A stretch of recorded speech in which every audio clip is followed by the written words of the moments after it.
నువ్వు నాతో రావద్దు. నీ బంధుమిత్రులకి, స్నేహితుల దగ్గరికి వెళ్ళి ఇక్కడ జరిగిందంతా వివరంగా చెప్పని యేసుక్రీస్తు వెళ్ళిపోతాడు.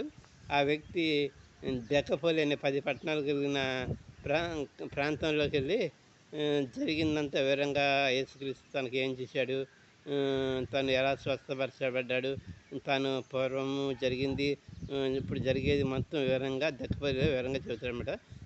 యేసుక్రీస్తు గురించి గొప్పగా సాక్ష్యం చెబుతాడనమాట. Thank you and all the best. చిన్న ప్రార్థన చేసుకుందాం. హరే స్వతం స్వతంత్ర కుమార పరిశుద్ధాత్మ మీ దేవకు నడుస్తున్న మా పని మమ్మల్ని సదాకాలం మైంద్రచడం స్వదేశం మొగుడి యూట్యూబ్ ఛానల్ చూస్తున్న వారిని వారికి ప్రతి ఒక్క సభ్యులను స్వదేశం మొగుడి యూట్యూబ్ ఛానల్ నన్ను 36 నూరంతలు ఫలించబడ్డది. మీకంతా మా ప్రార్థన చేస్తుంది. అది యేసు అత్యున్నత నామంలో హృదయపు ప్రార్థించి అడిగి పొందిన తండ్రి ఆమె. థ్యాంక్ యూ అండి. All the best. స్వదేశం మొగుడి యూట్యూబ్ ఛానల్ లైక్ చేయండి, షేర్ చేయండి, సబ్స్క్రైబ్ చేయండి.